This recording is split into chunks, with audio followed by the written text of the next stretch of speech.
Hi hello ನಮಸ್ತೆ, ನಾನು ರಾಜು ಅಷ್ಟೇ. ನೀವು ನೋಡ್ತೀರಾ centre point Kannada YouTube channel. Cooper Connolly ಏಕಾಂಗಿ ಹೋರಾಟ. ರೋಚಕ ಪಂದ್ಯದಲ್ಲಿ ಗುಜರಾತ್ ತಂಡವನ್ನು ಸೋಲಿಸಿದಂಥ ಪಂಜಾಬ್ ಕಿಂಗ್ಸ್ ಮಿಂಚಿದ ಕನ್ನಡಿಗರಾದಂಥ ವೈಸಾಖ್ ಮತ್ತು ಪ್ರಸಿದ್ಧ ಕೃಷ್ಣ. ಏನಿದು ಅಪ್ಡೇಟ್, ಇವೆಲ್ಲವನ್ನು ನೋಡೋಣ. ಅದಕ್ಕಿಂತ ಮೊದಲು ಇಲ್ಲೇ ತನಕ ನಮ್ಮ ಚಾನಲ್ನ ಸಬ್ಸ್ಕ್ರೈಬ್ ಮಾಡಿಲ್ಲ ಅಂದರೆ ಈಗಲೇ ಸಬ್ಸ್ಕ್ರೈಬ್ ಮಾಡಿ, ಜೊತೆಗೆ ಕಾಮೆಂಟ್ಗಳ ಮುಖಾಂತರ ತಮ್ಮ ಅಭಿಪ್ರಾಯವನ್ನು ತಿಳಿಸಬಹುದು. ವೀಕ್ಷಕರೇ, ಇವತ್ತು ನಡೆದಂಥ IPLನ 4ನೇ ಪಂದ್ಯದಲ್ಲಿ ಪ್ರೀತಿ ಜಿಂಟಾ ಅವರ ಪಂಜಾಬ್ ಕಿಂಗ್ಸ್ ತಂಡ ಗುಜರಾತ್ ಟೈಟನ್ಸ್ ತಂಡವನ್ನು ಕೇವಲ 3 ವಿಕೆಟ್ಗಳನ್ನು ಸೋಲಿಸಿ ಮೊದಲ ಗೆಲುವಿನ ರುಚಿಯನ್ನು ಕಂಡು. ಇನ್ನು ಮ್ಯಾಚ್ ಹೇಗಿತ್ತು ಎನ್ನುವುದನ್ನು ನೋಡ್ತಾ ಹೋದರೆ, ಟಾಸ್ ಗೆದ್ದಂಥ ಪಂಜಾಬ್ ಕಿಂಗ್ಸ್ ತಂಡ ಮೊದಲು ಬೌಲಿಂಗ್ನ ಆಯ್ಕೆ ಮಾಡ್ಕೋತು. ಹೀಗಾಗಿ ಮೊದಲು ಬ್ಯಾಟಿಂಗ್ ಬಂದಂಥ ಗುಜರಾತ್ ಟೈಟನ್ಸ್ ತಂಡ 162 ರನ್ಗಳ ಟಾರ್ಗೆಟನ್ನು ರೀಚ್ ಮಾಡಿ 163 ರನ್ಗಳ ಒಂದು ಟಾರ್ಗೆಟನ್ನು ಪಂಜಾಬ್ ಕಿಂಗ್ಸ್ ತಂಡಕ್ಕೆ ಕೊಡ್ತು. ಇನ್ನು ಯಾರು ಜಾಸ್ತಿ ರನ್ ಹೊಡೆದ್ರು, ಯಾರು ಬ್ಯಾಟಿಂಗ್ನಲ್ಲಿ ಉತ್ತಮವಾದ ಪ್ರದರ್ಶನವನ್ನು ಮಾಡಿದ್ರು ಎನ್ನುವುದನ್ನು ನೋಡ್ತಾ ಹೋದರೆ, ಗುಜರಾತ್ ತಂಡದ ಪರವಾಗಿ ಸಾಯಿ ಸುದರ್ಶನ್ 13 ರನ್ನನ್ನು ಮಾಡಿದ್ರು. ಕ್ಯಾಪ್ಟನ್ ಗಿಲ್ 39 ರನ್ ಮಾಡಿ ಔಟ್ ಆದರು. ಜಾಸ್ ಬಟ್ಲರ್ 38 ರನ್ ಮಾಡಿ ಔಟ್ ಆದರು. ಗ್ಲೇನ್ ಫಿಲಿಪ್ಸ್ 25 ರನ್ ಮಾಡಿ ಔಟ್ ಆದರು. ವಾಷಿಂಗ್ಟನ್ ಸುಂದರ್ ಕೇವಲ 18 ರನ್ ಮಾಡಿ ಔಟ್ ಆದರು. ಶಾರುಖ್ ಖಾನ್ ಫೇಲ್ ಆಗಿ 4 ರನ್ ಮಾಡುವಲ್ಲಿ ಮಾತ್ರ ಸಫಲತೆಯನ್ನು ಕಂಡರು. ಇನ್ನು ರಾಹುಲ್ ತೆವಾಟಿಯಾ ಭರವಸೆಯ ಮೂಡಿಸಿದ್ರು ಕೂಡ ಕೇವಲ 11 ರನ್ ಮಾಡಿ ಔಟ್ ಆದರು. ಹೀಗಾಗಿ ನಿಗದಿತ 20 ಓವರ್ನಲ್ಲಿ ಗುಜರಾತ್ ತಂಡ 162 ರನ್ ಮಾಡಿ 163 ರನ್ಗಳ ಒಂದು ಸಾಧಾರಣವಾದಂಥ ಮೊತ್ತವನ್ನು ಟಾರ್ಗೆಟ್ ಆಗಿ ಫಿಕ್ಸ್ ಮಾಡ್ತು. ಇನ್ನು ಪಂಜಾಬ್ ಕಿಂಗ್ಸ್ ಪರ ಯಾರು ಉತ್ತಮವಾದ ಬೌಲಿಂಗ್ ಮಾಡಿದ್ರು, ಯಾರು ಎಷ್ಟು ರನ್ ಕೊಟ್ಟರು ಎನ್ನುವುದನ್ನು ನೋಡ್ತಾ ಹೋದರೆ, ಸ್ಟಾರ್ ಆಟಗಾರರಂಥ ಆರ್ಶ್ದೀಪ್ ಸಿಂಗ್ ಅವರು 4 ಓವರ್ಗಳನ್ನು ಮಾಡಿ 42 ರನ್ನನ್ನು ಕೊಟ್ಟರು. ಯಾವುದೇ ವಿಕೆಟನ್ನು ಪಡೆಯುವಲ್ಲಿ ಸಫಲರಾಗಿಲ್ಲ. ಝೇವಿಯರ್ ಅವರು 4 ಓವರ್ ಮಾಡಿ 36 ರನ್ನನ್ನು ಕೊಟ್ಟರು, ಯಾವುದೇ ವಿಕೆಟನ್ನು ಪಡ್ಕೊಂಡಿಲ್ಲ. ಮಾರ್ಕೋ ಜೇಸನ್ ಅವರು 4 ಓವರನ್ನು ಮಾಡಿ 20 ರನ್ ನೀಡಿ 1 ವಿಕೆಟ್ಗಳನ್ನು ಪಡ್ಕೊಂಡ್ರು.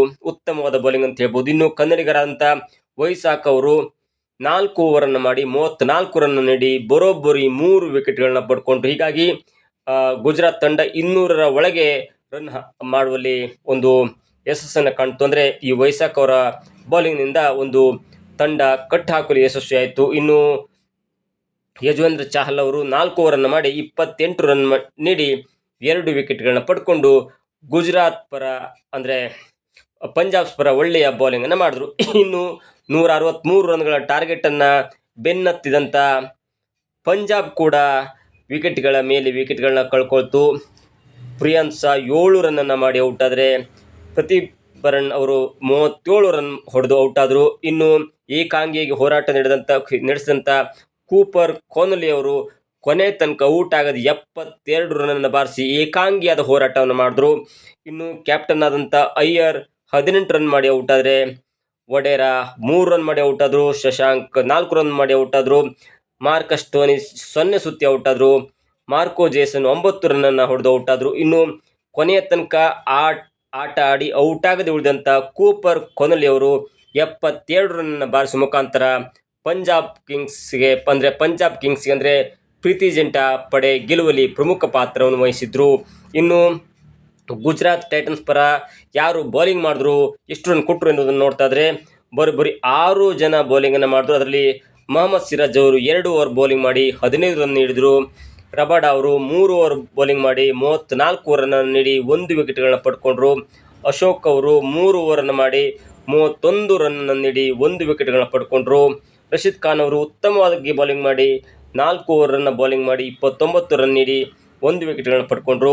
ವಾಷಿಂಗ್ಟನ್ ಸುಂದರ್ ಅವರು 3.1 ಓವರನ್ನು ಮಾಡಿ 27 ರನ್ ನೀಡಿ 1 ವಿಕೆಟನ್ನು ಪಡ್ಕೊಂಡ್ರು. ಇನ್ನು ಮ್ಯಾಚ್ ಎಲ್ಲೋ ಒಂದು ಕಡೆ ಪಂಜಾಬ್ ಕಿಂಗ್ಸ್ ಏಕಾಂಗಿಯಾಗಿ ಗೆದ್ದು ಬಿಡ್ತು ಎನ್ನುವಂಥ ಹಂತದಲ್ಲಿರುವಾಗ ಬಂದಂಥ ಪ್ರಸಿದ್ಧ ಕೃಷ್ಣ ಅವರು, ಅಂದರೆ ಗುಜರಾತ್ ಟೈಟನ್ಸ್ನ ಬೌಲರ್ ಆಗಿರುವಂಥ ಪ್ರಸಿದ್ಧ ಕೃಷ್ಣ ಅವರು ವಿಕೆಟ್ಗಳ ಮೇಲೆ ವಿಕೆಟ್ಗಳನ್ನ ಪಡ್ಕೊಂಡು ಇನ್ನೇನು ಪಂಜಾಬ್ ಕಿಂಗ್ಸ್ ಸೋತೇ ಹೋಯಿತು ಎನ್ನುವಂಥ ಹಂತಕ್ಕೆ ತಲುಪಿ ಒಂದು ಮಟ್ಟಿನ ರೋಚಕತೆಯನ್ನು ಕಾಪಾಡುವಲ್ಲಿ ಅವರು ಯಶಸ್ವಿಯಾದರು. ಅವರು ತಾವು ಮಾಡಿದಂಥ 4 ಓವರ್ನಲ್ಲಿ 29 ರನ್ ನೀಡಿ ಬರೋಬ್ಬರು 3 ವಿಕೆಟ್ಗಳನ್ನ ಪಡ್ಕೊಂಡ್ರು. ಹೀಗಾಗಿ ಇಲ್ಲಿ ಒಂದು ಹೈಲೈಟ್ ಅಂದರೆ ಕೂಪರ್ ಕೊನೋಲಿ ಅವರು ಏಕಾಂಗಿಯಾಗಿ ಹೋರಾಟ ಮಾಡಿ 72 ರನ್ಗಳ ಕಾಣಿಕೆ ನೀಡಿ ಪ್ರೀತಿ ಜಿಂಟಾ ಪಡೆಯ ಮೊದಲ ಗೆಲುವಿಗೆ ಕಾರಣರಾದರೆ, ಇನ್ನು ವೈಶಾಖ್ ಅವರು, ಕನ್ನಡಿಗರಾದಂಥ ವೈಶಾಖ್ ಅವರು 4 ಓವರನ್ನು ಮಾಡಿ 34 ರನ್ ನೀಡಿ 3 ವಿಕೆಟ್ ಕಿತ್ತರೆ, ಇನ್ನು ಗುಜರಾತ್ ಟೈಟನ್ಸ್ ಪರ ಆಡ್ತಾ ಇರುವಂಥ ಪ್ರಸಿದ್ಧ ಕೃಷ್ಣ ಅವರು 4 ಓವರನ್ನು ಬೌಲಿಂಗ್ ಮಾಡಿ 29 ರನ್ ನೀಡಿ 3 ವಿಕೆಟ್ಗಳನ್ನು ಪಡ್ಕೊಂಡು ಒಂದು ಕಡೆ ಎರಡೂ ಸೈಡಿಂದ ಕನ್ನಡಿಗರು ಮಿಂಚಿದ್ರು ಅಂತ ಹೇಳ್ಬೋದು. ಒಟ್ಟಾರೆಯಾಗಿ ಇದೀಗ ಪಂಜಾಬ್ ಕಿಂಗ್ಸ್ ತಂಡ ತನ್ನ ಮೊದಲ ಒಂದು ಗೆಲುವನ್ನು ಕಂಡಿದೆ. ಈ ಮುಖಾಂತರ ಪ್ರೀತಿ ಜಿಂಟಾ ಅವರ ಪಂಜಾಬ್ ಕಿಂಗ್ಸ್ ಪಡೆ ಮೊದಲ ಗೆಲುವಿನ ರುಚಿಯನ್ನು ಕಾಣ್ತು. ಇದಾಗಿತ್ತು ಇವತ್ತಿನ ವಿಶೇಷ. ನೋಡ್ತಾರೆ centre point Kannada YouTube channel.